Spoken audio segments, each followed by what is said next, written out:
دا خو زما د جانان محمد عربي صلی الله علیه وسلم، دا خو د ام عائشه، دا خو د عمر فاروق، دا خو د ابوبکر صدیق، او دا خو د علي عثمان رضی الله عنه، دا خو د عشره مبشره وطن دی. په دې کې خو صحابه کرام مدفون دي، په دې کې خو د رسول صلی الله علیه وسلم روزه مبارکه ده. تاسو دا غیم خاطرونه کو، تاسو د پاکستان او د پیښور دغه فاحشه او دغه ډمې دغه مرداري خزي بوتلې اول ته کې موګړولې، او هغه پیسې چې د هغې لپاره تاسو کله وطن او خزه بچي بریخي دی، هغه پیسې تاسو باغی باندې شیندئ. الله بم ذلیل کوي. دعا او زمو خیری در پسیر ان شاء الله.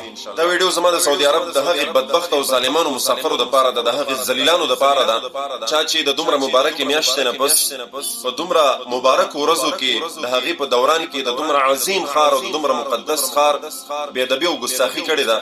دغه ظالمانو ته زه یو څو خبرې کول غواړم.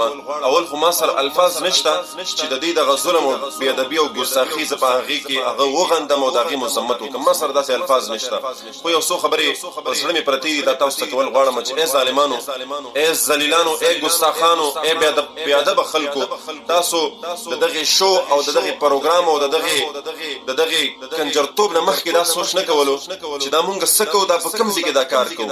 ای ظالمانو، د دغه سکار او د دغه بې ادبۍ او د دغه ګستاخۍ امید خو د کفارو نه هم مونږ نشو کولی، کوم چې دغه ذلیله پښتنو وکړو. ای ظالمانو، تاسو دومره سوچ نه کولو چې دا مونږ د کوم چا په ځای کې او کوم ښار کې مونږ دا کار کوو. دا خو هغه مقدس ښار دی، دا خو د هغه شخصیت ښار دی، د هغه شخصیت وطن او کلی دی چې هغه شخصیت ته ویل کېږي امام الانبیاء محمد رسول الله صلی الله علیه وسلم. دا خو هغه شخصیت دی چې دا د شخصیت ستاسو د پاره د دې امت د پاره شپه او ورځ دعاګانې غوښتلې دي.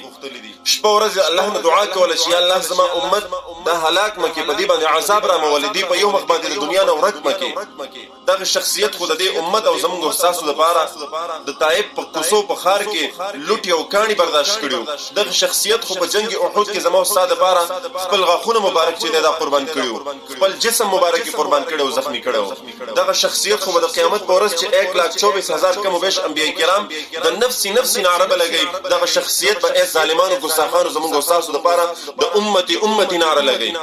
ظالمانو، تاسو دغه شخصیت دغه وطن دومره عظیمه بې ادبي وکړه، تاسو دومره سوچ نه کولو چې دا په دغه ښار کې کعبۃ الله د بیت الله د الله کور موجود دی.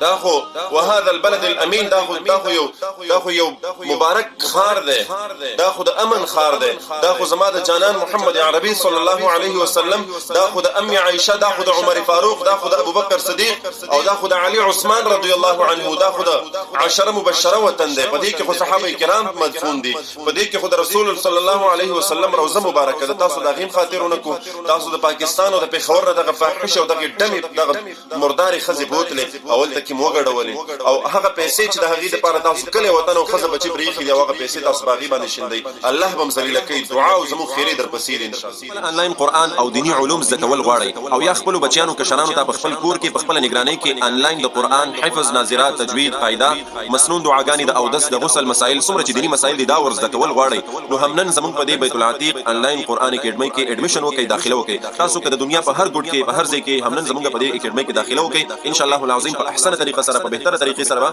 تاسو کشرانو ته دینی زده کړې درکول کیږي.